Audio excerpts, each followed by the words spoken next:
Muy buenas tardes, bienvenidos a Salud Unal Contigo, un programa de la Facultad de Medicina de la Universidad Nacional de Colombia.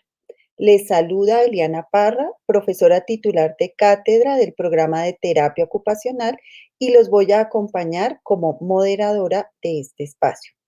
Saludamos a nuestros seguidores y les recordamos que pueden hacer sus comentarios y preguntas a través del chat del evento. En esta tarde participa nuestra colega egresada del programa de terapia ocupacional. Ella es Sandra Viviana Vargas Fonseca. Sandra Viviana, bienvenida a este espacio. Hola, profe, buenas tardes. Muchas gracias por la invitación. Muy feliz de estar acompañándolos. A ti muchísimas gracias por compartir este espacio. Sandra, ella es terapeuta ocupacional, como les comentaba, y además es magíster en discapacidad e inclusión social. Y ella esta tarde nos trae el tema intervenciones no farmacológicas para el adulto mayor con diagnóstico de demencia tipo Alzheimer. Pues antes de iniciar, queremos, como siempre, darle un saludo al pueblo de Colombia, enviando nuestra mejor energía para que sigamos trabajando por nuestro país. Bueno, Sandra, bienvenida a este espacio. Estás en tu casa nuevamente, ya nos has acompañado en Salud Unal Contigo en otros espacios, desde otras carreras, y pues nuevamente bienvenida. Muchas gracias, mi profe, un placer nuevamente. Bueno, yo creo que ya podemos proyectar, entonces, si quieren, ya empezamos. Buenas tardes a todos, espero que se encuentren todos el día de hoy muy bien. Les cuento que el tema de hoy es un tema también que me encanta. He tenido experiencia de trabajar con personas con demencia. Y pues básicamente lo que quiero compartir hoy con ustedes es mi experiencia. Entonces vamos a hablar de intervenciones no farmacológicas para el adulto mayor con diagnóstico de demencia tipo Alzheimer. Vamos a tener varios momentos, siguiente, vamos a tener varios momentos de la presentación, les voy a hacer como una línea general de cómo va a estar orientada. Inicialmente vamos a hablar del diagnóstico, que es el Alzheimer, vamos a desmitificar algunas cosas que hay con respecto al Alzheimer que me parecen importantes que la podamos tener en cuenta. Y después de esto vamos a hablar de qué son esas intervenciones no farmacológicas, vamos a abordar algunas intervenciones no farmacológicas, voy a tratar de compartir mi experiencia, entonces en este caso les voy a decir algunos tips o algunas cosas que me han funcionado mucho trabajando esas terapias no farmacológicas y pues al final la idea es hacer como un abordaje general de algunas adaptaciones que se pueden realizar en el contexto para las personas que tienen el diagnóstico. Entonces, bueno, vamos a empezar a hablar un poco del diagnóstico de la demencia y vamos a hablar de específicamente de la enfermedad de Alzheimer. ¿Qué es importante entender de esta enfermedad? Inicialmente, que es un trastorno neurodegenerativo. Entonces vamos a dividir esa palabrita de neurodegenerativo. Neuro porque está asociado al cerebro, ¿sí? Y degenerativo porque va a ir aumentando con el paso del tiempo. Entonces ahí vamos a tener, ¿qué pasa normalmente en una enfermedad de Alzheimer? Nosotros tenemos unas neuronitas, las neuronitas están conectadas, ¿cierto? Y las neuronas van teniendo una muerte progresiva, ¿sí? Van teniendo una muerte progresiva. Ay, perdón por mi perrita que está ahí ladrando. Entonces, bueno, esto va a ir avanzando con el paso del tiempo. Por eso es un trastorno neurodegenerativo. De acuerdo a la DSM-5, está clasificado como un trastorno neurodegenerativo que puede ser de leve a mayor por enfermedad de Alzheimer, ¿sí? Se llama así dentro del diagnóstico. ¿Por qué se da este trastorno? Pues yo ahí les coloco que hay placas y hay ovillos. ¿Qué son eso? Resulta que se han dado cuenta, no voy a entrar mucho en la explicación de qué pasa a nivel neurofisiológico en el Alzheimer, pero se han dado cuenta que estos placas y estos ovillos se extienden sobre toda la corteza cerebral. Entonces, a medida que va pasando el tiempo, se van extendiendo y las neuronas van muriendo. ¿Listo? Entonces, es importante entender esto. ¿Qué pasa? Normalmente, la demencia se caracteriza porque hay un deterioro y ese deterioro es un deterioro que es de la memoria. Bien, ese deterioro son de todas también las funciones cognitivas, no solamente de la memoria. Entonces ahí tenemos la memoria, el pensamiento, la orientación, el cálculo, la capacidad de aprendizaje, el lenguaje, el juicio, todo lo relacionado con funciones ejecutivas, se van alterando a medida de que va avanzando ese progreso y esa muerte neuronal. Entonces, eso para conceptualizar. ¿Qué pasa con todo esto? Pues cuando tú vas perdiendo esas capacidades cognitivas, se van afectando tus áreas de tu vida cotidiana. Entonces, cosas que tú podías realizar antes, por ejemplo, manejar dinero, ¿sí? Hacer una cuenta, hacer un planeamiento de un mercado, pues con el deterioro de estas habilidades, pues se va perdiendo esa funcionalidad y por lo general es altamente dependiente. Se sabe, o lo que dicen los informes, es que no solamente cambia la vida de la persona que tiene la demencia, por lo general se ve afectado también su contexto familiar. De hecho, en el informe que hace la Organización Mundial de la Salud de las Demencias, dice, vean, no solamente le pasa esto a la persona con demencia, sino todo su contexto familiar cambian sus dinámicas ocupacionales, ¿sí? Porque entonces, si a tu mamá le da una demencia, ¿sí? Tú ya necesitas cuidarla más, la persona ya se vuelve más dependiente, entonces las dinámicas ocupacionales de todo su contexto empiezan a cambiar. Entonces es importante entender que la demencia no solo es una enfermedad que impacta a la persona, sino que a todo su núcleo familiar, a sus contextos más próximos. ¿Listo? Siguiente. Listo, vamos aquí a ver algo importante. Ya les voy a contar por qué coloco el queso. Resulta que hay unas manifestaciones muy precisas que son de la enfermedad de Alzheimer. Como sabemos, ha sido denominada como la enfermedad del olvido. Todo lo que esté relacionado con memoria es demencia, ¿sí? Pero en la demencia o el Alzheimer, este Alzheimer va a tener unas cosas supremamente específicas. Aquí les coloco recuperación de la información y curva, que la curva sea productiva de memoria. ¿Qué pasa normalmente? Entonces nosotros tenemos la memoria, tenemos varios pedacitos. Como les explicaba, lo que más se afecta es la corteza. La memoria tiene tres procesos, voy a explicarlos lo más sencillo posible y para eso voy a hacer un símil con un queso. Nosotros tenemos tres procesos. El primero es el registro, el segundo es el almacenamiento y el tercero es la recuperación. Entonces voy a explicarlo con el quesito. Si yo les digo a cualquier persona, páseme el queso, lo más común que me dirá, Sandra, ¿usted qué le está pasando? ¿Cuál queso quiere que le pase yo? ¿Cierto? ¿Por qué es eso? Porque no le he dado una instrucción. Si yo le digo, por ejemplo, a la profe Liana, que esté por aquí cerca, le digo, profe Liana, y vaya y compra un queso mozzarella en la tienda. Cuando yo le pida el queso, él ya me va a saber, va a saber que le estoy pidiendo el queso mozzarella. Vamos a decir que la compra del queso va a ser el registro. ¿Listo? El almacenamiento va a hacer que yo coja ese queso y lo guarde en la nevera. Y la recuperación de esa información va a hacer que yo abra la nevera y coja el queso. ¿Qué pasa normalmente en una enfermedad de Alzheimer? Yo he escuchado a veces que los recuerdos se quedan en un cajón sin llave. Como si yo le dijera a la persona, venga, páseme el queso, y la persona no logra abrir la nevera porque no tiene la llave para sacar ese recuerdo. ¿Por qué? Porque lo que más está afectando es la corteza cerebral y la corteza es la cargada de recoger esos recuerdos para dármelos. ¿Sí? Si yo lo solicito, la corteza es la que dice, venga, voy a abrir y voy a sacar el queso. Entonces los recuerdos se quedan ahí y no es tan fácil acceder a la información. Eso es muy característico del Alzheimer. Entonces lo que se va a ver es que hay una dificultad para recuperar esa información. Lo segundo es que la curva de memoria no es productiva. Nosotros tenemos una curva de memoria productiva. Si yo les digo a ustedes, bueno, no sé, vamos a decir una lista de palabras, lulo, león, tigre, camisa, zapato y avión, ¿sí? Les doy unas palabras. Entonces les digo, bueno, dígame qué palabras acabé de decir. Entonces usted me dijo lulo, ta, ta, ta, ta, ta.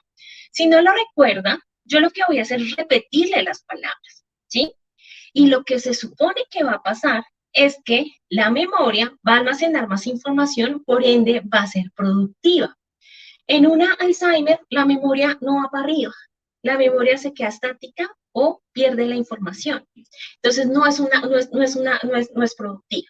Eso es un factor claro para entender y pues es uno de los factores diferenciadores con otros tipos de demencias que tiene el Alzheimer. Entonces entender estas dos cosas cosas es importante.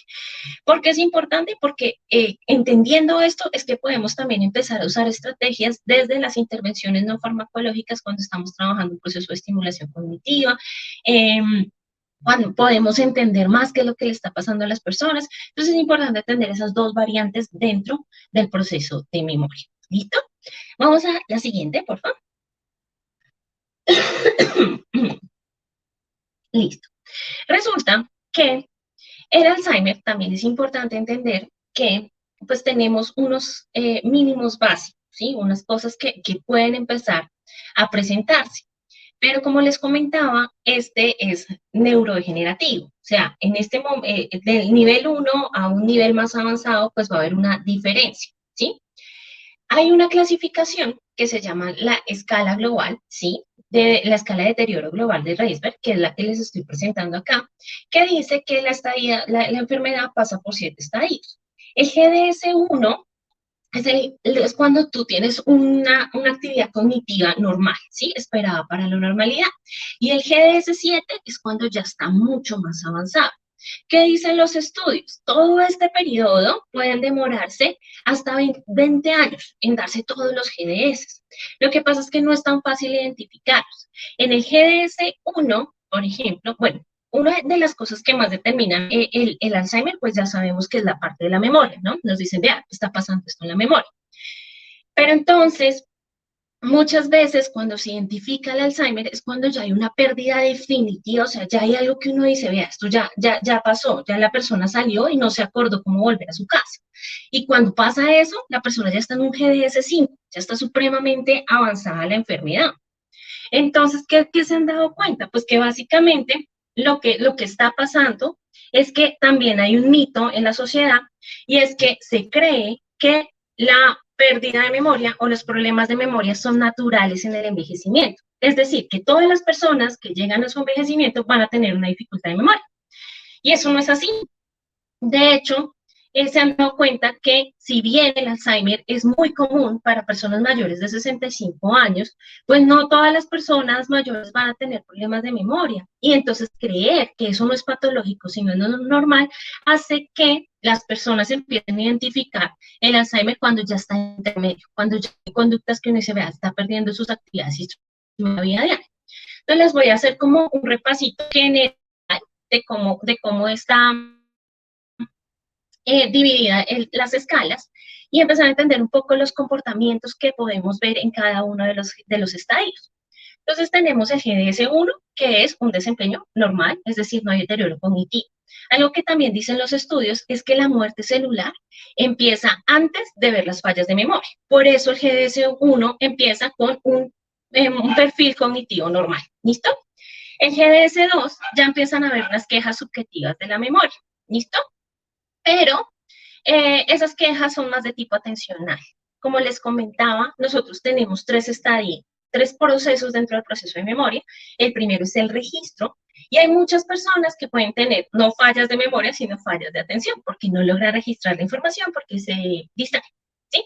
Entonces, por lo general, en un GS2, lo que se va a ver es esas quejas más de atención y algunas fallas cognitivas. Cuando ya va aumentando el GS3, ya empiezan a ver como un déficit sutil en todas esas actividades que son un poco complejas, pero todavía puede pasar desapercibido, ¿sí? Ahí es donde, ay, se le olvidó de que distraía, ay, me pasó esto, ay, bueno.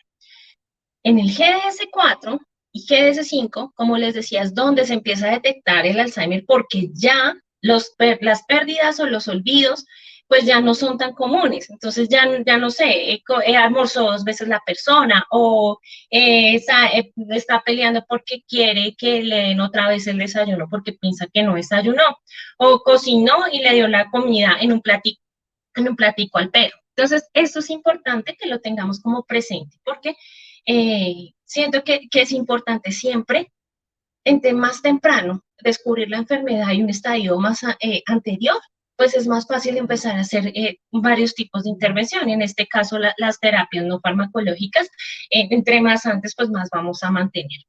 Entonces, ya en el GDS6 y GDS7, no solamente se afectan las actividades instrumentales, manejo del dinero, movilización y transporte por la ciudad, son las primeras que se empiezan a afectar, sino que ya se empiezan a afectar las otras actividades de la vida diaria, ¿sí? Entonces, actividades de la vida diaria como vestirse, como orientarse dentro de su propia casa, como la alimentación, entonces ya sus estadios son más avanzados, ¿listo? Entonces, para llevar la línea del estadio en que esté la enfermedad. ¿Qué es importante? Siguiente, por favor. Aquí les voy a poner unos sabías que me parecen importantes y es empezar a ver que el Alzheimer es muy común en el envejecimiento, es muy común en las demencias. Eh, la Organización Mundial de la Salud dice que el 60 al 70% de los casos están relacionados con demencia tipo Alzheimer, ¿sí?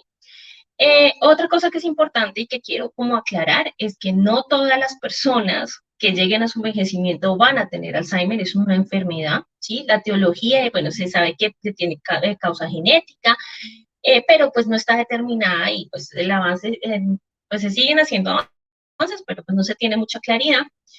La otra cuestión importante es que la mayoría de las personas con Alzheimer son mayores de 65 años. Sin embargo, es importante entender que hay una nueva clasificación, no se sabe que hay personas jóvenes que tienen Alzheimer. Entonces, es también importante, pero la gran mayoría de personas son mayores de 65. Por eso son comunes en el envejecimiento y por eso mucha gente cree que a todas las personas eh, adultas mayores, pues les puede dar Alzheimer, pero no es así, ¿no? Es importante ahí también empezar a discernir entre qué es un envejecimiento patológico y qué es un envejecimiento saludable, ¿no? Pérdidas de memoria, por lo general, lo que se dan son pérdidas de atención, pero unas pérdidas de memoria muy explícitas no son normales en el envejecimiento, entonces es importante tener en cuenta eso. Lo otro, pues va a empeorar con el tiempo, es degenerativo.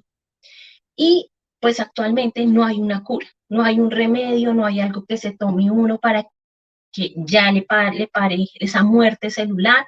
Eh, entonces, en este momento, pues no hay una cura para esa enfermedad, que sí es importante entender. Si bien no hay una cura, sí tenemos una serie de intervenciones que se realizan y esas intervenciones van proyectadas a la mejora de la calidad de vida de las personas.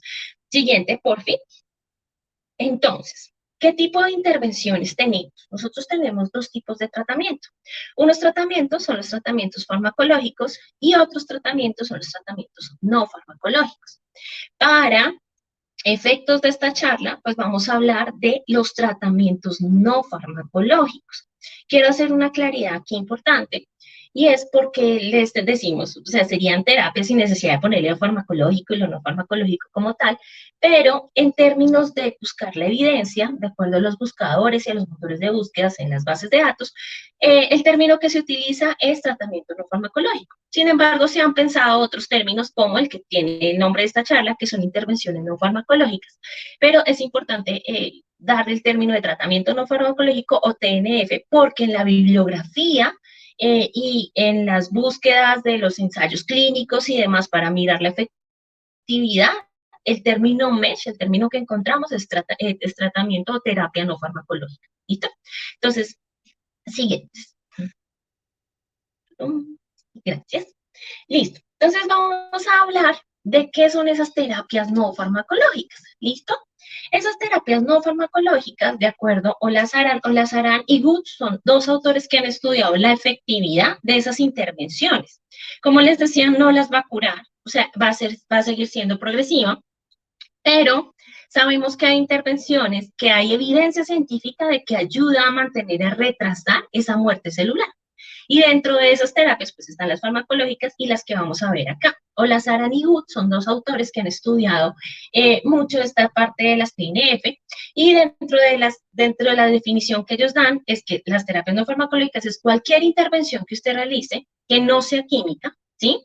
Que esté teóricamente sustentada, es decir, que tengan evidencia, las que vamos a ver hoy tienen evidencia científica de que han funcionado para las personas que tienen el diagnóstico, que pueda ser replicable y que la podamos realizar sobre cualquier persona o cuidador y que realmente genere un beneficio. ¿Ese beneficio en qué medida? Pues en términos de su calidad de vida, en términos de su independencia, ¿sí? En términos de su bienestar.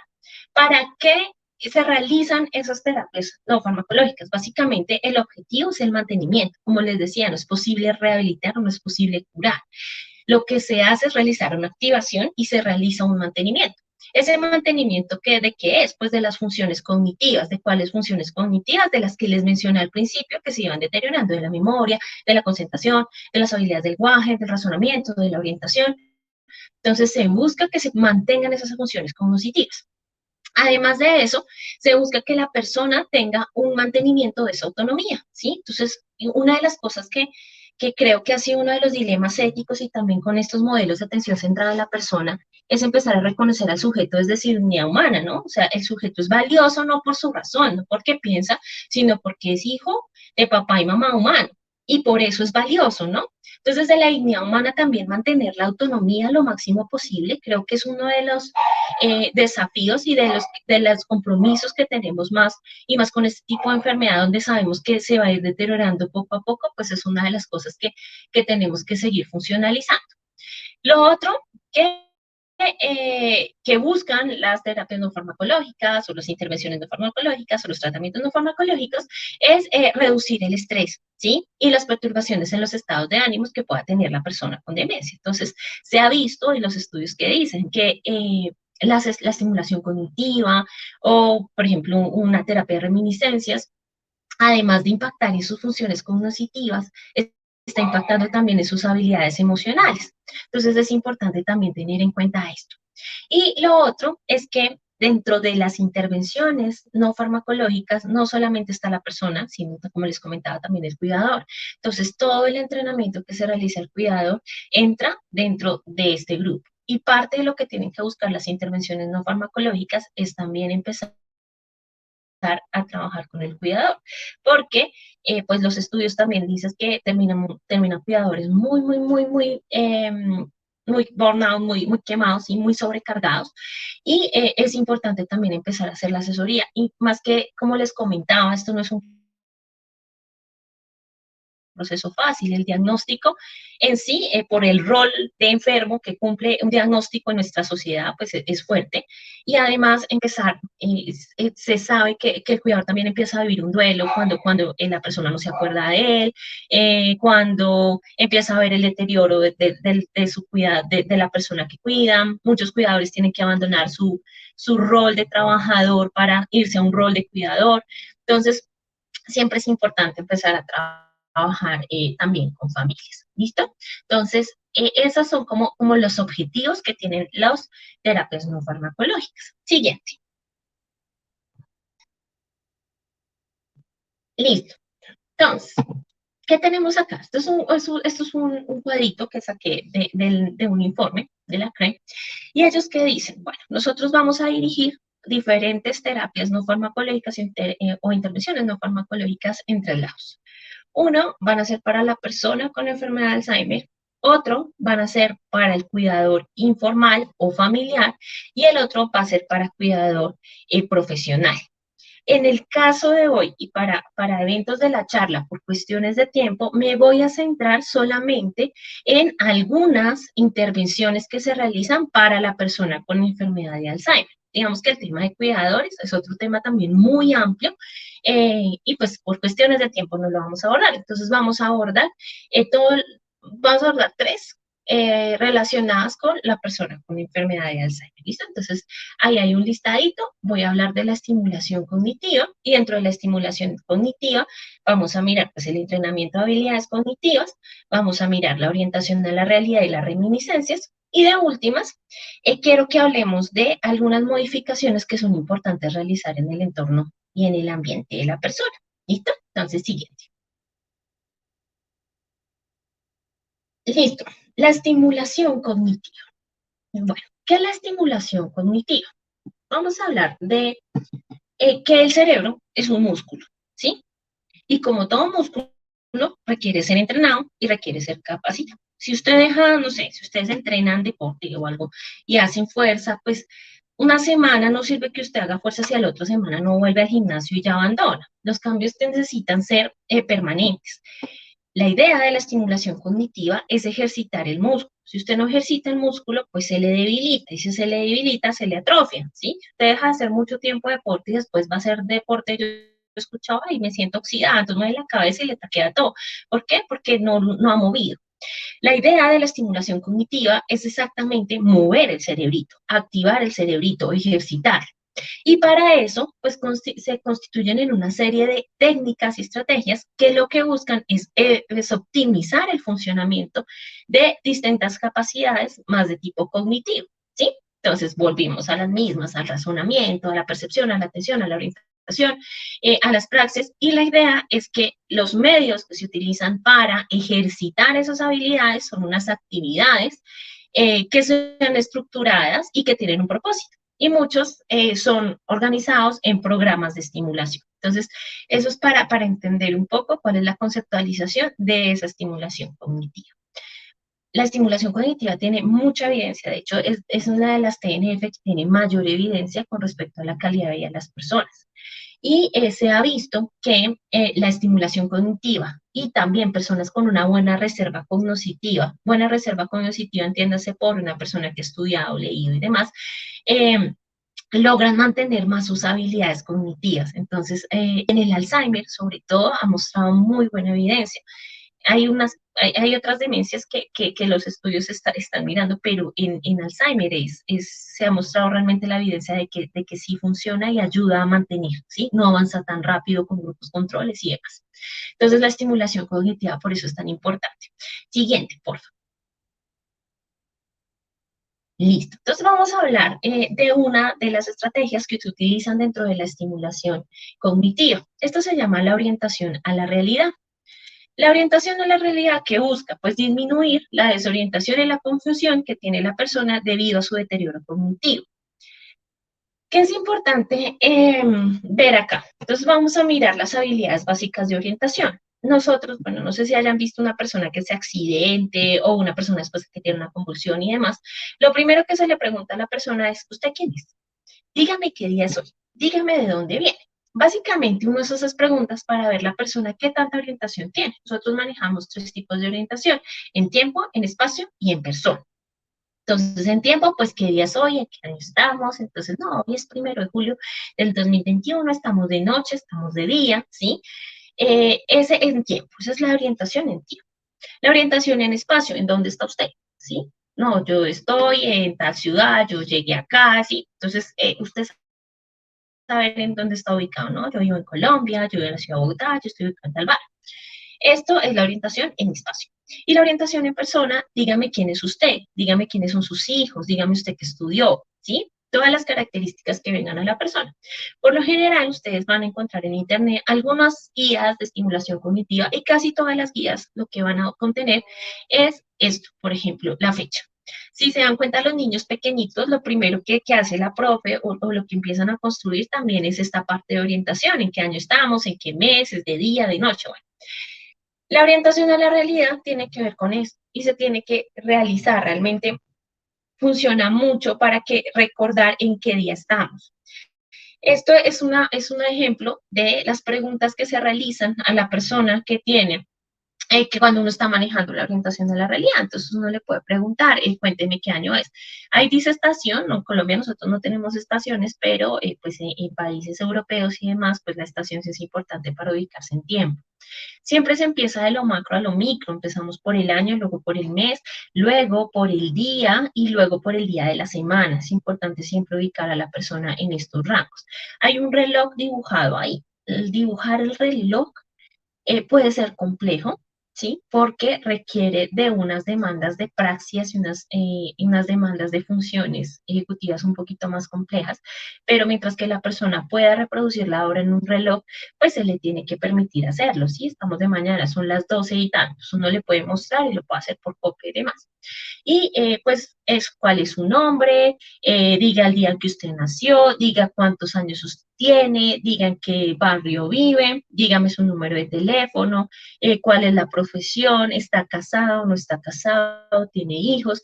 Esto es para orientación a la realidad. Por lo general se maneja en información verbal o visual y siempre va a estar adaptado a la persona.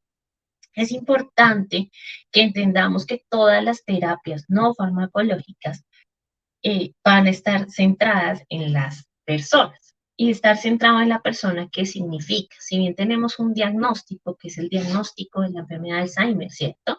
Cada persona es única y la orientación de cada persona va a ser única, las vivencias de cada persona es única, el estadio de la enfermedad de cada persona es única, el contexto familiar es único. Entonces yo siento que una de las cosas más importantes que tenemos que tener en cuenta es que cada persona es única y nosotros tenemos, cuando apliquemos orientación en la realidad, tener en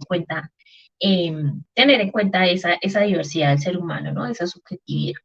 Siguiente, por favor. ¿Qué es importante o que me he dado cuenta en orientación de la realidad que ha pasado?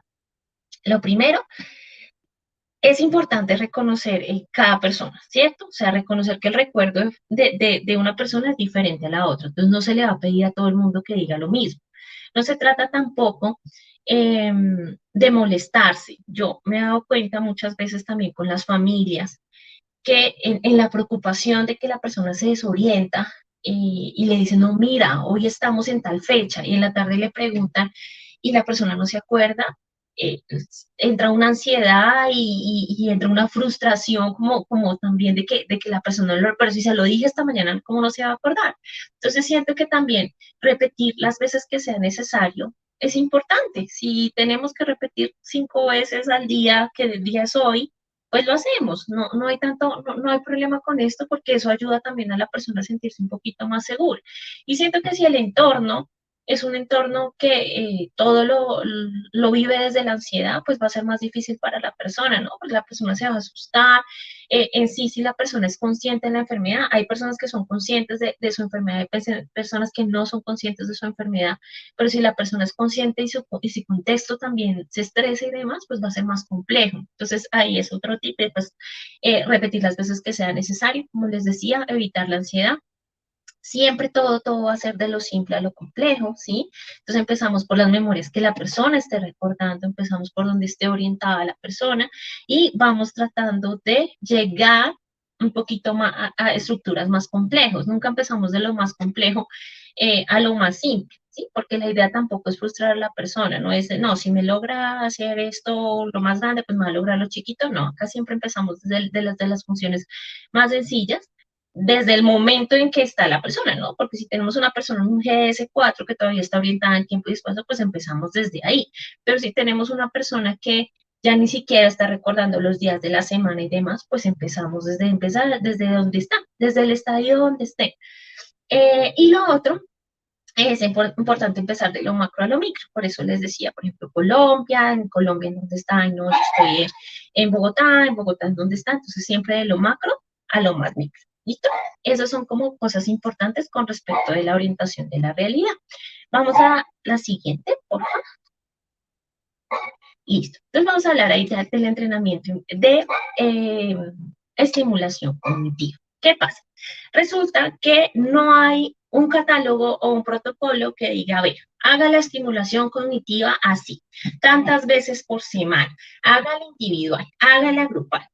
Realmente los estudios son supremamente diversos, ¿sí? Con respecto a la estimulación cognitiva.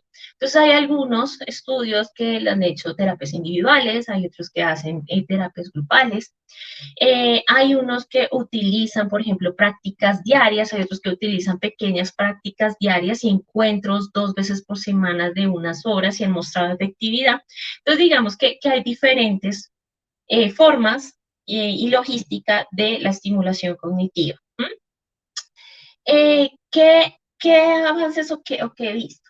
Pues eso ya es parte de mi experiencia. Cuando la estimulación cognitiva es grupal, muchas veces se ayuda a trabajar otros estadios de calidad de vida, como las habilidades psicosociales, el reconocerse en el otro, en una actividad de participación social. Entonces, siento que cuando es grupal, por mi experiencia o lo que yo he visto, la persona se relaciona con otro, entra más dispuesto, habla con los otros, bueno, entonces eso ha sido también interesante dentro de lo que yo he visto. Se utilizan técnicas de repetición y de práctica, se utilizan guías como las que yo les mostré en orientación a la realidad.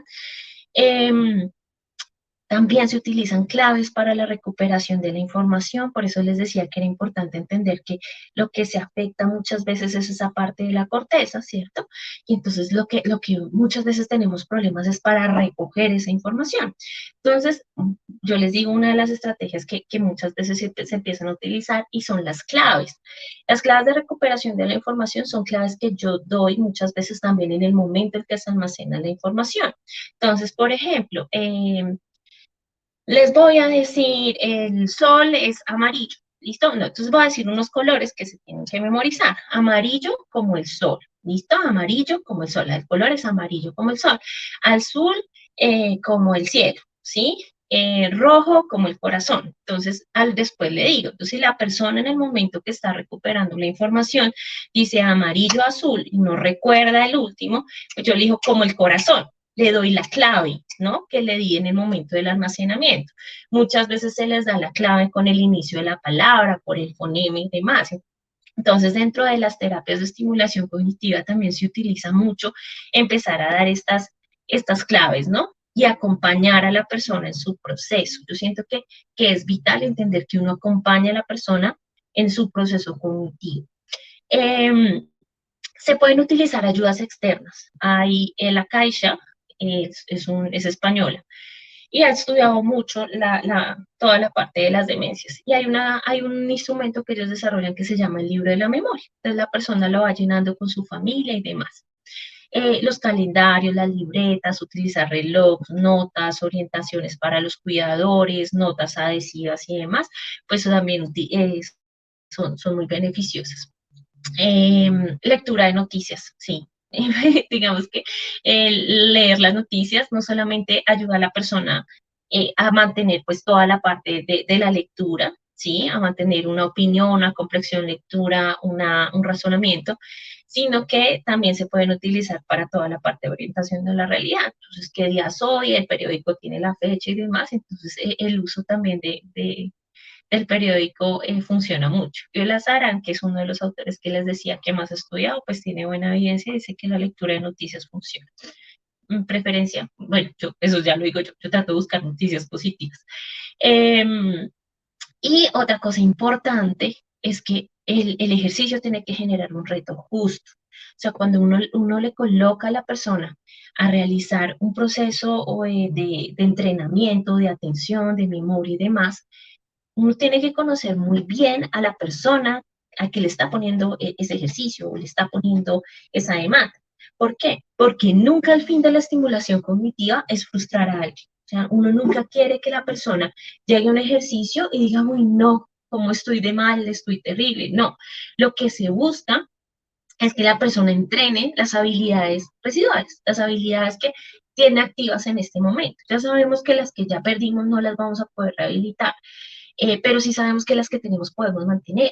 Entonces, nuestras actividades tienen que generar un reto justo para la persona, para que no se frustre, ¿cierto? Pero que sí le estén demandando un entrenamiento. Es como cuando usted va a hacer un ejercicio y utiliza una mancuerna de un peso muy bajito, pues usted no está haciendo nada, entonces pues no.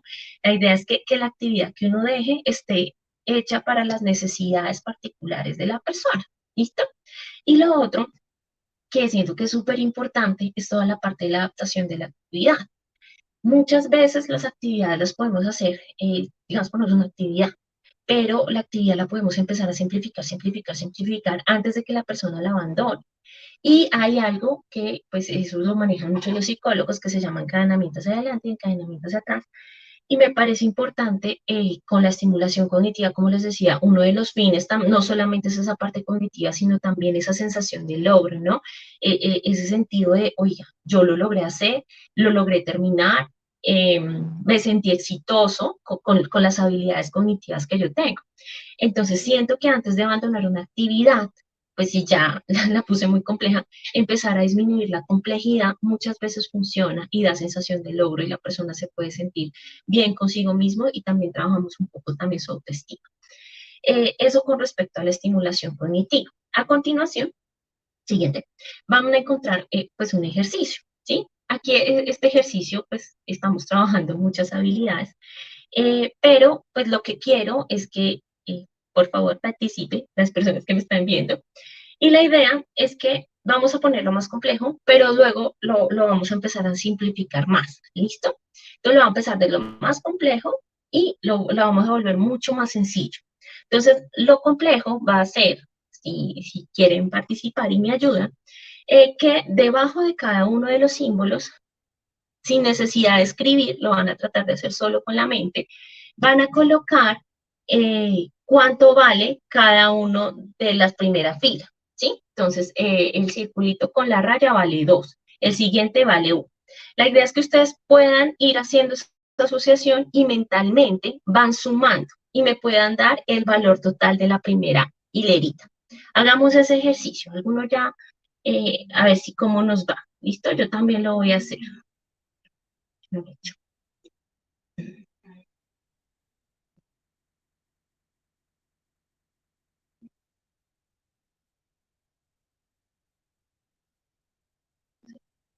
¿Listo? ¿Alguien ya lo logró hacer? No sé, no veo el chat.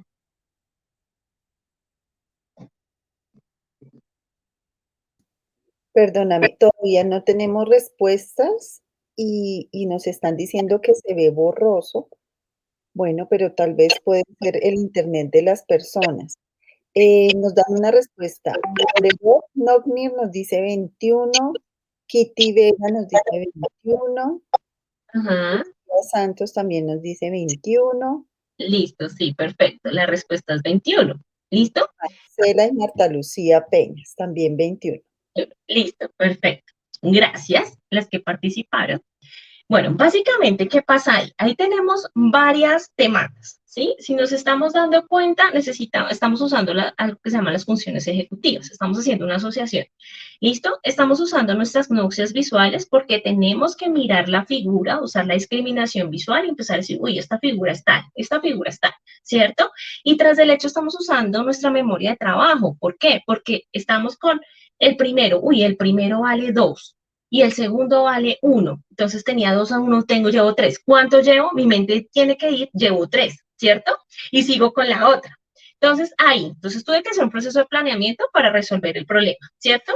Además de hacer ese proceso de planeamiento para resolver el problema, tuve que hacer ese proceso de discriminación. Luego de hacer ese proceso de discriminación, tuve que usar mi memoria de trabajo. Luego tuve que usar el cálculo, ¿no? Porque tuve que sumar uno con el otro para al final dar la respuesta. Este ejercicio estaba entrenando nuestro cerebrito. Ahora, supongamos que la persona tiene una dificultad en su memoria de trabajo, ¿sí? O sea, ya sabemos que la persona tiene una dificultad en su memoria de trabajo. Como yo le voy a simplificar la actividad, la demanda que le voy a quitar es la de memoria de trabajo, ¿sí? Entonces, como le quito la de memoria de trabajo, pues yo ya no le voy a pedir a la persona que recuerde cuánto tenía, sino que simplemente vaya haciendo la asociación visual y lo ponga ahí. Y luego, después sume. Si la persona ya tiene una dificultad en memoria de trabajo y tiene una dificultad en cálculo, pues ya no le va a pedir que me sume, ¿sí? Simplemente que me haga la asociación visual. Si la persona ya tiene una dificultad también en esa parte y está entrenando en la parte de discriminación visual, le voy a disminuir los factores, entonces ya no va a tener que buscar, sino le va a poner solamente 2 símbolos y que tenga que colorear uno. Entonces, así es como yo puedo empezar a desmenuzar la actividad antes de abandonarla para que la persona, de acuerdo a su nivel de habilidades, tenga un reto justo y realmente esté ejercitando ese cerebrito. ¿Listo? Entonces uno va complejizando o uno va simplificando la actividad de acuerdo a sus necesidades que tenga la persona. Entonces, ese era perfecto. Siguiente, por favor. Aquí pasa lo mismo. Ese es lo mismo. Yo no sé si recuerdan, esto que se ve arriba de los colores, del amarillo, el azul, el naranja, es una prueba que se llama la prueba de Stroop, ¿sí? Y lo que busca, por lo general, la prueba es mirar cómo están nuestras funciones ejecutivas en algo que se llama control inhibitorio. Básicamente, cuando uno va leyendo, le dicen, vean, no lea lo que dice la palabra, sino dígame cuál es el color. Entonces ahí sería verde, rojo, azul. ¿Qué pasa? Uno tiene un estímulo, uno lo inhibe, ¿sí? O sea, yo ya no, el amarillo lo tengo que inhibir para soltar el verde, ¿sí? O sea, esa es la parte de control inhibitorio. Y por lo general también podemos empezar a simplificar. Aquí lo que hice fue hacer un cambio de actividad y puse unas caritas. Ahí, por ejemplo, la carita feliz, la persona tendría que decir carita triste, triste, feliz. Entonces, básicamente la habilidad es la misma, porque aquí lo que quería era mostrar que podíamos tener una variación. La primera era por actividad, ¿cierto? La vamos disminuyendo y acá estoy mostrando que hay diferentes niveles de complejidad de acuerdo a una habilidad. Entonces, la de arriba es más compleja y la segunda es más sencilla, pero se está trabajando en la habilidad. Entonces, yo siento que es importante también tener en cuenta que lo que se tiene que tener claro en la actividad es el objetivo, y el objetivo siempre de una intervención no farmacológica es el bienestar de la persona, que se sienta cómoda, que se sienta feliz, que esté trabajando su cerebrito, y lo podemos hacer por diferentes actividades y también por las variaciones de lo simple a lo complejo. De pronto lo importante no es que la persona lo haga bien, sino que la persona se sienta exitosa y esté realizando ese ejercicio que lo tiene que tener. ¿Listo? Siguiente, por favor. La siguiente es las reminiscencias. Las reminiscencias son muy bonitas, ¿sí? Hay una canción acá que es muy conocida que se llama Reminiscencias. Ustedes buscan en YouTube Reminiscencias y les sale la canción. Pero vamos a hablar de qué son las reminiscencias. Las reminiscencias hacen parte de nuestra cotidianidad, ¿sí? De nuestro diario vivir. Básicamente, la reminiscencia es recordar, pensando y relatando hechos y actos y vivencias del pasado, ¿sí?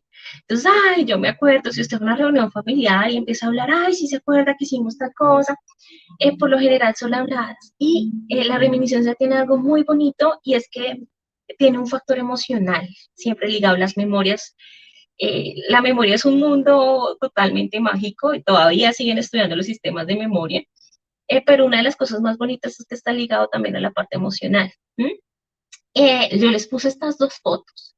La primera foto, pues creo que a muchos nos recordará algo, ¿sí? Y también uno los puede utilizar con las personas. Por ejemplo, hay un estudio que realizaron alguna vez que era recuperando nuestras memorias, que se trataba de que buscaban a personas que estuvieran en eventos históricos colombianos, por ejemplo, el Bogotazo, y buscaban a los abuelitos, a las personas que hubieran vivido el Bogotazo y reconstruyeron la historia a partir de la reminiscencia, a partir del relato. Entonces aquí yo puse dos fotos, por ejemplo, un viaje que a uno le gusta, puse Machu Picchu, una foto que me encontré, y la otra que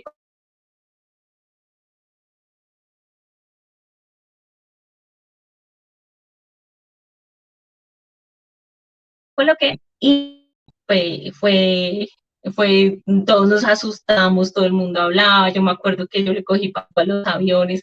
Entonces, este de contar a partir de una imagen y demás, es la reminiscencia. Siguiente, porfa, siguiente. ¿Listo? ¿Qué se utiliza mucho para reminiscencias? Pues básicamente de mirar, y ahí es donde vemos que cada persona es única, nuestras vidas y nuestros procesos han sido únicos, y seguramente lo que a mí me marcó a otra persona le marcó otra cosa en su vida. Por eso es tan importante el contexto familiar, porque la persona y el contexto familiar recuerdan y le ayudan a la persona a recordar, ¿no? De qué fue importante en su vida. Tienen que ver también los acontecimientos históricos. Estoy segura que la pandemia no se nos va a olvidar a nosotros nunca, y si vamos a llegar a viejitos y nos recuerdan o nos muestran un muñequito así con muchas punticas, pues recordaremos al COVID. Y pues se prioriza las vivencias que se han experimentado frente a la capacidad de recordar. Se utilizan muchas canciones, fotos, revistas, periódicos, y bueno, eso es importante siempre mostrar. Voy a ir a la última parte, ya por cuestiones de tiempo. Vamos a hablar ahora sí de la otra parte que son las adaptaciones, que me parecen súper importantes. Entonces pasemos la diapositiva. Listo. Otra de las cosas que son súper importantes es las adaptaciones en el entorno. ¿Qué pasa con las adaptaciones en el entorno y por qué? Resulta que nuestra participación muchas veces se puede restringir porque el entorno esté lleno de barreras, ¿sí? La idea es que una persona con enfermedad de Alzheimer pueda ser lo más independiente posible, ojo, sin que tenga un riesgo de seguridad, ¿sí? Si sabemos que la persona sale y se pierde, y si la persona se pierde en su casa saliendo, se va a perder, pues ahí tenemos que empezar a sopesar esas decisiones éticas de su seguridad versus autonomía y qué cosas de autonomía podría realizar, ¿no? Pues elegir una manzana y no le va a hacer ningún daño en su seguridad, pero pues siempre tener presente a la persona, ¿no? Y en esa interacción con el entorno, pues podemos tener facilitadores o barreras y podemos también, esos facilitadores nos pueden ayudar a la participación o también pueden ser riesgosos para las personas, ¿no? Entonces voy a darles como unos consejos muy rápidos de algunas adaptaciones que yo también he trabajado con las familias eh, y que nos han funcionado muy bien, nos han funcionado bien. Eh, siguiente, siguiente, la siguiente. Vamos a pasar a la siguiente otra vez. Listo. Entonces, voy a hacer unas recomendaciones generales. Al igual que toda la parte de estimulación cognitiva y demás, pues no podemos generalizar todo, ¿sí? Entonces, las adaptaciones se tienen que realizar de forma gradual. No es que yo llegué y ¡cum! Cogí y transformé la casa. Y se realizan de forma gradual de acuerdo a las capacidades y las necesidades de la persona. Entonces, yo tengo que conocer muy bien qué puede hacer la persona, en qué estadio está y qué no puede realizar para empezar a hacer esas adaptaciones de manera gradual. Se debe notificar a la persona. A mí me parece siempre importante, o bueno, me parece también terrible cuando como la persona tiene Alzheimer, entonces no le preguntamos nada, ¿sí? Yo sé que hay dificultades en conciencias, en orientación y demás, pero cosas básicas como ¿qué quiere? Arroz o pasta, cosas básicas a veces también se olvidan. Entonces es importante siempre notificarle también a la persona, ¿bien? Así después se les olvida, siempre es importante tenerlo en cuenta. Y pues si uno va a hacer una adaptación, uno ya sabe que la persona tiene una forma de organizar las cosas. Yo sé a veces acá por las energías y demás nos gusta modificar la casa a final de año y volverla toda patas arriba y nueva energía, nuevo ambiente, pero cuando hay una persona con Alzheimer que está acostumbrada a tener sus objetos en el mismo lugar, moverle todo su entorno de un día para otro es caótico. Entonces siempre es importante tener en cuenta eso. Importante que sea iluminado, que tenga, los espacios sean iluminados en espacios oscuros y también, pues yo les cuento, mi abuelita tenía dificultades, se le olvidaba prender la luz en espacios que necesitan muy oscuros y que sepan que siempre tienen que tener visibilización, es importante colocarle un sensor de movimiento para que, pues si se le olvida prender la luz, pues cuando entre, pues se le prenda y se ilumina y evitar caídas. Siguiente, porfis. Es importante eliminar muebles que tengan aristas peligrosas, mesitas de cristal, objetos de vidrio, cables en el piso, los conocidos tapetes, alfombras que dejamos en las salas y demás, sobre todo porque llega un momento en que la enfermedad se van afectando todos los patrones de movimiento, ¿no? Entonces la marcha empieza a ser más lenta, empezamos a arrastrar los pies, entonces es importante eliminar todo tipo de obstáculos. ¿Listo? Evitar objetos en el pasillo, en las escaleras, eh, sí, para que todo esté libre de obstáculos. Es importante que el ambiente sea seguro para la persona y que si la persona va a deambular y se va a mover, pues que sepamos que no se va a caer, no tiene un riesgo de caída. Siguiente. Listo, aquí les coloco esta imagen. Esas imágenes son también tomadas de la Caixa y de unos libros de cuidadores. Importante dejar fotografías. Como les decía, las fotos también ayudan a las reminiscencias. Es importante que hayan fotografías. Importante también calendarios, que puedan ubicar calendarios. Evitar en la cama, por ejemplo, esos tapetes que ponemos para pararnos. Esos tapetes son peligrosos, entonces ahí se los señalo. Y también repisas muy bajitas, pues evitarlos para que la persona pues, no se vaya a golpear. ¿Listo? Siguiente. Listo, en la cocina. En la cocina es importante algo, cuidado sobre todo en estadios más avanzados de la enfermedad, cuidado con objetos cortopulsantes, por lo general los objetos se tienen que guardar. Otra recomendación que a veces no les gusta mucho, pero que yo sí creo que es necesaria, es que la vajilla de loza y de vidrio puede ser peligrosa. Entonces hay una vajilla, ahorita hacen unas muy bonitas de plástico que parecen de cerámica, eh, que sería importante. Y lo otro que ahí está él ayudando a cortar, o que no tiene una fase muy avanzada de la enfermedad, importante también que la persona nos pueda ayudar, no sea a desgranar arvejas, dependiendo de su nivel cognitivo. Siento que dentro de la cotidianidad es importante siempre involucrar a la persona en la participación, ¿no? También les coloco en un lado que eh, las etiquetas, entonces aquí hay azúcar, aquí hay sal, es importante etiquetar qué hay en cada uno de los objetos. Hay también, si se dan cuenta en la imagen, hay un calendario, hay un calendario, hay un reloj porque es importante, hay una repisa para poner notas. Eso en algún punto funciona en estadios iniciales, pero si ya está en estadios muy avanzados, pues la persona ya no debería estar cocinando porque puede ser riesgoso para ella, pero sí puede participar en otras actividades que no sean tan riesgosas. Siguiente, porfa. Sí. Bueno, con las estufas hay que tener cuidado, la iluminación. Bueno, siguiente. Eh, Listo, eso también es importante. Ya cuando la persona se está perdiendo en su casa, señalizar la casa funciona. ¿Sí? Yo sé que estéticamente no se verá muy bonito, pero nos ha funcionado. Señalizar las partes de la casa y importante que la señalización no sea con letra, no sea escrita. ¿Por qué? Porque muchas personas desarrollan una alexia, es decir, que ya no tienen la competencia de leer la palabra, entonces es medias, no lo va a hacer, sino que con la imagen. Entonces funciona mucho con las imágenes, empezar a etiquetar las cosas. ¿Listo? Y vamos con, yo creo que siguiente. A ver, esta es la de los televisores. Ahí les pongo como varias imágenes que es importante tener en cuenta. La siguiente, les pongo unas escaleras.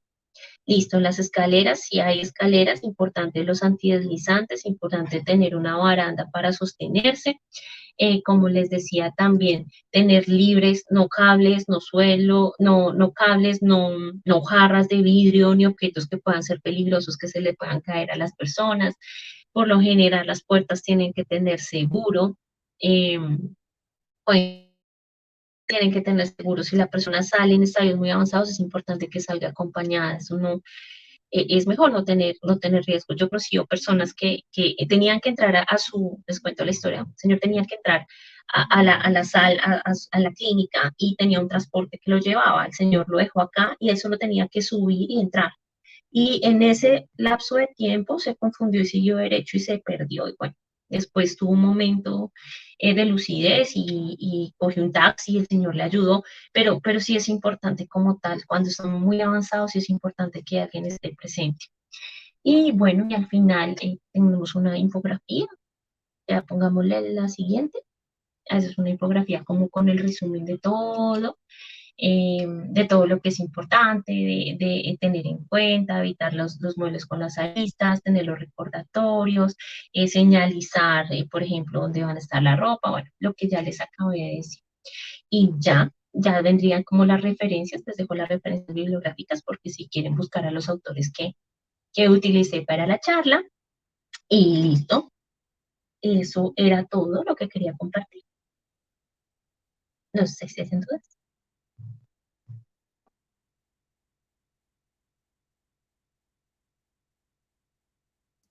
Muchísimas gracias, Sandra, nuevamente por el espacio, eh, por separar en tu agenda este espacio para todos nosotros. Pues nuestros seguidores y tus seguidores nos acompañan, tenemos personas en Facebook, tenemos personas también en YouTube. Nos saludan Lucía Santos, Elenida Incapié, Leonor Fajardo, Humberto Parra y Marcela Rodríguez, entre otras personas. Marcela nos pregunta, ¿los medicamentos antidepresivos y medicamentos para dormir pueden afectar en algún momento la memoria o la capacidad cognitiva? La pena se me desconectó.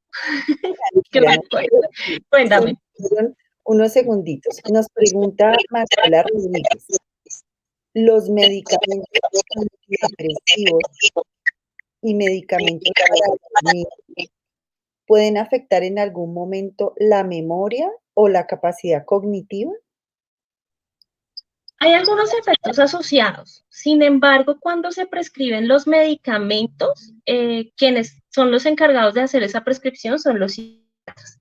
Y por lo general, si se envían es por costo-beneficio. Es decir, en ningún momento el medicamento le va a hacer más daño que bien a la persona. ¿Sí? Entonces, si está prescrito, pues es importante tomárselo. Sí se sabe que personas que tienen dificultades y trastornos mentales pueden tener una disminución de sus habilidades cognitivas, pero por eso es importante también que se haga un proceso de entrenamiento cognitivo. Sin embargo, pues lo aconsejable no es dejarlo y eso lo maneja más que todo es psiquiatría, ¿no? Ok, perfecto. Bueno, nos estaban hablando de dificultades de internet. Tenemos ahí como un eco. Ah, bueno, ya. Gracias, Sandra. Leonor nos estaba escuchando también, pero bueno, yo creo que ya lo hemos ido superando. Igual recordarles que el programa queda grabado en Facebook y en YouTube, si lo quieren volver a escuchar. Bueno, participaron Orerov, Kitty Vega, Lucía Santos, Marcela Rodríguez en tu actividad, Marta Lucía Peñas, Elsa Marina Riaño, Carlos Iván, nos dicen que gracias, muy claro. Nos comenta Lucía Santos. Buenas noches, muchas gracias por compartir tu experiencia y conocimiento. No me queda claro cuándo te refieres a que sientes que decir las cosas varias veces al día no tiene el mayor inconveniente. Se pueden presentar casos, por no decir que la mayoría, en los que los cuidadores de los pacientes con Alzheimer no tienen la paciencia para hacerlo y aunque lo hagan en un principio, tiende a agotarse esa paciencia, pues todos tenemos malos momentos en los que no soportamos nada. Es un poco en relación a los cuidadores. Estás con el micrófono cerrado. Ya. Ya, listo. Sí, me refería a que muchas veces la enfermedad no es fácil, ¿sí? Y la enfermedad no es fácil ni para la persona ni para el contexto familiar. Y muchas veces, digamos que hay un proceso también ahí de duelo, hay un proceso emocional del cuidador frente a su papá, su mamá o bueno, la persona que es muy querida. Y a veces las expectativas son muy altas, ¿no? Que quisiéramos que la persona le dijéramos por la mañana en dónde está, qué está haciendo, quién es, nos reconociera. Y en el momento que después le preguntamos y no lo recuerda, nos duele, ¿no? Y podemos mostrar que nos duele y la persona también nos puede ver, pero pues no es su culpa, ¿no? Es entender un poco, es entender eso. Es cuando decía que repetirle varias veces al día, sí, porque a veces nos va a pasar o nos cuenta la historia y a los 2 minutos vuelve y nos dice lo mismo. Y vuelve y después vuelve y nos dice lo mismo, ¿sí? Entonces, sí, me refiero a esa paciencia que es importante tener porque es parte también de compartir con la enfermedad, ¿no? Y pues si nos frustramos o nos estresamos, pues va a ser más fuerte, ¿no? Más fuerte lidiar si llevamos sentimientos de estrés. Sí, es entendible. Los cuidadores realmente, lo que les decía, hay muchas intervenciones también a cuidadores. De hecho, en el informe de salud pública de la Organización Mundial de la Salud de las Demencias, los cuidadores están 100% priorizados. De hecho, exigen que los países empiecen a realizar políticas públicas para atender a los cuidadores porque se sabe y los estudios lo dicen que es difícil, que es una labor realmente difícil. Claro que sí, totalmente de acuerdo. Lo que mencionas y también seguramente se deben generar redes de apoyo para ese cuidador que necesita también una atención y un acompañamiento. Entonces, todo este tema, pues es un tema largo, importante, que daría pie para otro encuentro, pero claro que sí es fundamental ese acompañamiento. Bueno, allí venía una pregunta relacionada y algo que tú mencionaste y es la seguridad versus la autonomía. ¿Qué otros ejemplos podrían ser del cotidiano, que es cuando, digamos, la familia tiene que tomar esa decisión entre la seguridad y la autonomía? ¿Qué Entonces, ejemplo nos podrías ofrecer? por ejemplo, lo que les dije de salir, ¿sí? Mm. Ya llega un momento en que si la persona no puede salir, no, les tengo otro, ese ya lo oí. Eh, yo tuve alguna vez un pacientico, una persona, y él es empresario, ¿no? Y su hobby, su sentido de mayor ocupación era manejar, pero él ya estaba en un GDS 4, GDS 5 de la enfermedad. Y la familia no decidió postergar hasta que en algún punto el señor cogió el carro y terminó por allanar medio. Entonces, básicamente siento que es importante empezar a monitorear, ¿sí? A monitorear hasta qué punto es riesgoso y en qué otras actividades la persona puede participar. A uno no solo le puede gustar una actividad, o sea, todos somos muy diversos. Entonces, en ese caso, siento que, por ejemplo, ya con manejar, si sabemos que la persona se está perdiendo, si sabemos que la persona no está teniendo un buen sentido de orientación, el manejar requiere una toma de decisiones, requiere unas funciones ejecutivas complejas, pues va a ser peligrosa para la persona y para los demás, ¿sí? Entonces, eso sería otro de los ejemplos en los que yo digo, no, la decisión tiene que ser la seguridad, ¿sí? Claro que sí, totalmente de acuerdo. Entonces, mirar esa premisa que me pareció muy importante y cómo la familia tiene que mediar y prepararse y anticipar ante lo que puede ocurrir. Pues muchísimas gracias, Sandra, por acompañarnos en este espacio. Quedamos con muchas inquietudes y yo creo que con ganas de conocer más.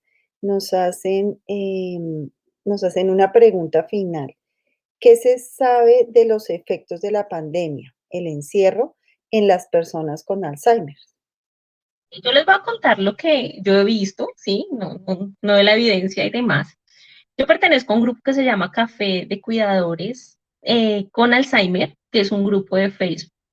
Al principio fue muy complejo, sobre todo cuando eran los encierros de los 15 días, fue supremamente complejo para las familias, porque no se entendía que había una pandemia, ¿sí? Digamos que ese juicio no estaba. Sé que eso tuvo una dificultad, pero también vi otros videos que fueron muy bonitos. No sé si alguna vez vieron que un señor salió y empezó a hablar como si fuera el presidente y él se sentía feliz. Entonces siento que pues hay muchas experiencias subjetivas, yo siento que tendríamos que reunirlas, pero la pandemia, como a todos, nos abrió otros caminos, ¿sí? Entonces siento que también hubo una resignificación de ocupaciones también para las personas con Alzheimer. Sé que para los cuidadores fue también muy demandante porque esa preocupación de que no tenían que salir. Pero yo sí siento que tendríamos que mirar y reunir un poco las experiencias. Pues una pregunta muy interesante que nos dejan y que nos queda rondando en relación a ese tema. Muchísimas gracias, Sandra, por estar con nosotros. De pronto, una recomendación final que tú quieras dar sobre este tema a nuestros seguidores. Yo no sé por qué se silencia el micrófono. No, yo siento que realmente lo importante en el Alzheimer, como en todas los diagnósticos, es no reducir a una persona a la etiqueta, ¿no? A la imposibilidad. Siento que también hay muchas discusiones con respecto a la identidad, ¿no? Creemos que siempre somos algo, una identidad y que no nos vamos a transformar. Y siento que el Alzheimer es una nueva identidad y la persona sigue estando y es importante entender las nuevas identidades que vamos asumiendo en nuestra vida, ¿sí? Y bueno, yo siento que el Alzheimer, yo sé que muchos dicen que es la enfermedad del olvido, pero siento que también es la enfermedad del presente, ¿no? Es el momento, el aquí y el ahora, vive solo el aquí y el ahora. Y nada, pues es bonito trabajar, a mí me gusta mucho trabajar con la población y mi admiración para los cuidadores y las familias que están apoyando a sus seres queridos. Y ya un placer. Totalmente de acuerdo. Vivir el aquí y el ahora. Muchísimas gracias, Sandra. Te agradecemos por este espacio y les agradecemos a todas las personas que se conectaron el día de hoy, a quienes invitamos a ver los programas grabados en el canal de YouTube de la Facultad de Medicina y en nuestra página de Facebook Salud UNAL Contigo. También queremos invitarlos a que compartan nuestro contenido. Esta información ayudará a que otras personas den respuesta a sus inquietudes en salud. Desde la Facultad de Medicina y desde la Universidad Nacional de Colombia seguiremos abordando los temas relacionados con el autocuidado y el cuidado mutuo. Les invitamos a continuar conectados con Salud UNAL Contigo. Recuerden que estamos con ustedes de lunes a viernes a las 6 de la tarde y los sábados y los domingos a las 11 de la mañana. También pueden escuchar Salud Unal Contigo podcast a través de la plataforma podcast de UN Radio, podcast.unradio.unal.edu.co o a través de Spotify. Desde la Facultad de Medicina de la Universidad Nacional de Colombia los invitamos a seguir todas las medidas de autocuidado. No olviden que hashtag es tiempo de sumar. Que tengan una feliz noche. Hasta pronto. La vacunación es una forma sencilla, inocua y eficaz de protegernos contra enfermedades antes de entrar en contacto con ellas. Las vacunas activan las defensas naturales del organismo para que aprendan a resistir a infecciones específicas, fortaleciendo el sistema inmunitario. Después de vacunarnos, nuestro sistema inmunitario produce anticuerpos y linfocitos T, como ocurre cuando nos exponemos a una enfermedad, pero sin las molestias o riesgos que produce estar enfermo. En la historia se han identificado muchos casos exitosos, como la viruela, el polio, la rabia, el sarampión, entre otras. En su conjunto, esas vacunas salvan cada año a 3 millones de vidas. La tecnología ha avanzado a pasos agigantados, logrando en muy poco tiempo obtener vacunas seguras que cumplen con todos los pasos y aprobaciones. Todas las vacunas autorizadas son sometidas a pruebas rigurosas a lo largo de las distintas fases de los ensayos clínicos y siguen siendo evaluadas con regularidad tras su distribución.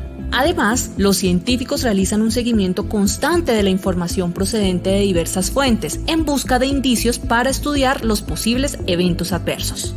Es mucho más probable padecer lesiones graves por una enfermedad prevenible mediante vacunación que por una vacuna. Si usted está vacunado, el riesgo de enfermarse es mínimo versus las complicaciones generadas por COVID. Entre pasar por la enfermedad de la COVID-19 sin vacuna o con vacuna hay una gran diferencia.